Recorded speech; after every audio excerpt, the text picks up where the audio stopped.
नमस्कार, मैं आपके साथ राशिद भाटी कुछ लोगों से बात करने के लिए हमारे साथ है गौतम बुद्ध नगर के एमएलसी नरेंद्र भाटी जी।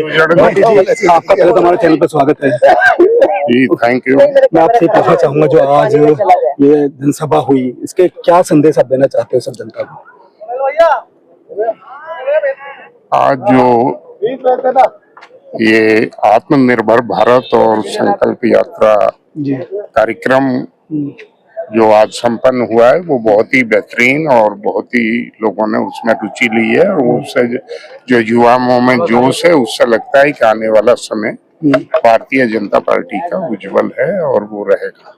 27 के चुनाव की ये शुरुआत है और 27 के चुनाव के अब कार्यक्रम चल रहे हैं और पूरे प्रदेश में जहां जहां भी कार्यक्रम हो रहे हैं वहां सब ही उत्साहित हैं लोग और अच्छे कार्यक्रम हो रहे हैं।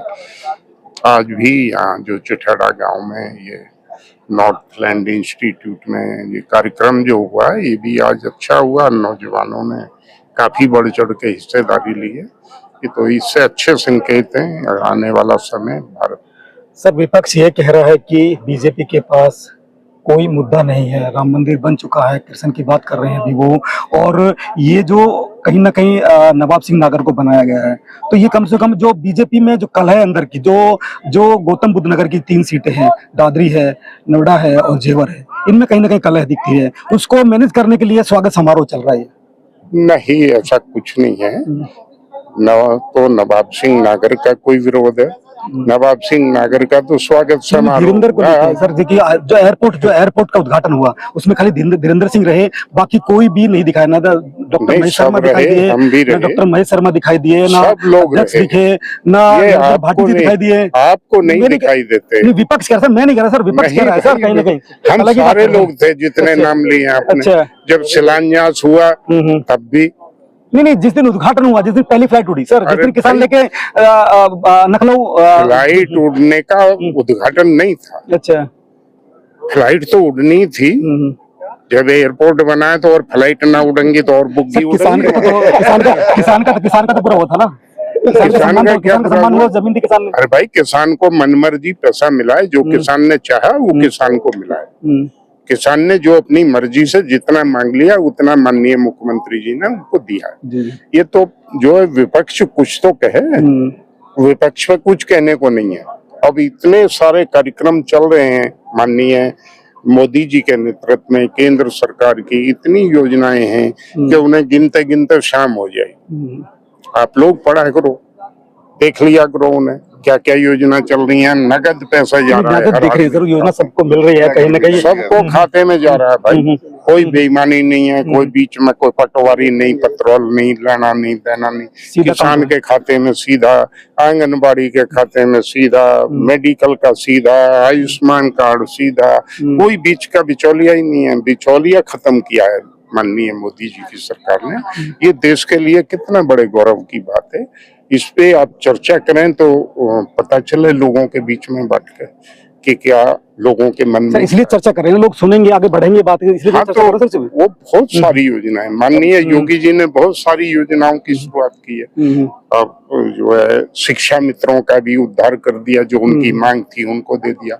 अब टीचर्स को दे दिया, वकीलों को देने जा रहे हैं। अब जो है जितने भी वंचित लोग रह गए थे उन सबको लाभ मिल रहा है। तो कोई ऐसा वर्ग नहीं है जिसको सरकार देखना रही और उस पर काम न। मंत्री जी, मेरे लास्ट क्वेश्चन होगा कि पार्लियामेंट चल रहा है दिल्ली में, आज 14-15 दिन हो चुके हैं, सही ढंग से सुचारू नहीं चला है, और उसमें शिक्षा जो बिल था वो पास कर दिया गया है, और रामगोपाल यादव ने बाहर निकल के मीडिया के सामने कहा कि मैं आप लोगों को एक सवाल छोड़ता हूँ कि राम भक्तों पे गोली चली, मुलायम सिंह को पूरा टारगेट किया गया, मुलायम सिंह ने बोला जी जो भी आपने बोला है, उसके बाद जो दिल्ली में टीयर गैस चली, जो गोली चली है, उसकी जिम्मेदारी किसकी है? देखिए, ये जिम्मेदारी जो है जिनकी है वो काम कर रहे हैं। ये प्रोफेसर साहब भी वहीं रहते हैं और वो भी जानते भी हैं, और हमारे बड़े भाई हैं और हम उनका सम्मान करते हैं, ऐसी कोई बात नहीं है। और पार्टी में नहीं है तब भी करते हैं, लेकिन जिनकी जिम्मेदारी है वो अपना काम कर रहे हैं।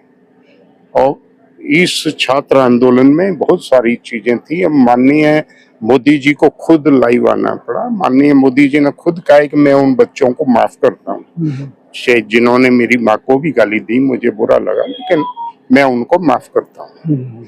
इससे बड़ी और क्या बात हो सकती है देश के प्रधानमंत्री के लिए कि इतनी छोटी रोम को तो समस्या गोपाल का यादव को ये कहना था कि सर पार्लियामेंट में नहीं सुनी जा रही है, हम मीडिया के माध्यम से कहता हूँ कि जो मुलायम सिंह की जवाबदेही हुई उसी साल फिर दोबारा आलोचना में उसकी जवाबदेही दिल्ली में किसकी जवाबदेही सर? अरे भाई, गृह मंत्री अमित शाह जी, मैं नाम नहीं ले रहा हूँ, वो कहने मतलब उनका कहने का मतलब ये था। गृह मंत्री दिल्ली का नहीं है भाई, वो पूरे देश का है। दिल्ली उन्हीं के अंदर आती है ना सर?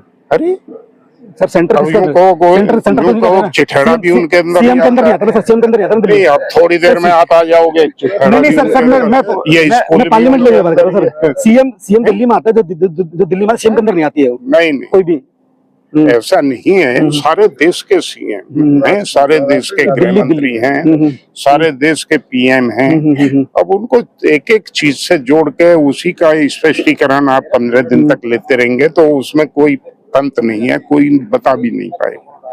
वो बात हो गई, लोकसभा में भी होगी, बहस भी होगी और सड़क पे भी होगी। चलने नहीं दे रहे ना, विधानसभा नहीं चलने दे रहे आज। अरे विपक्ष का विधानसभा में चलने दे रहे। अरे भाई लखनऊ में आज कंडोलेंस होगी, समाजवादी पार्टी का एक एमएलए मर गए। ठीक है। तो जब एमएलए कोई सेटिंग नहीं रहते हैं हमारे बीच में तो विधानसभा कंडोलेंस होकर छुट्टी होती है। आज विधानसभा की छुट्टी है, विधान परिषद चल रही है। तो यही कहना है मंत्री जी का, कहीं ना कहीं उनका जवाब दे दिया गया है। देखने वाला टाइम यही होगा कि जनता 2027 में मैंडेट देती है, कहाँ जाएगा सभी को। हर खबर पाइए सीधा अपने मोबाइल पर।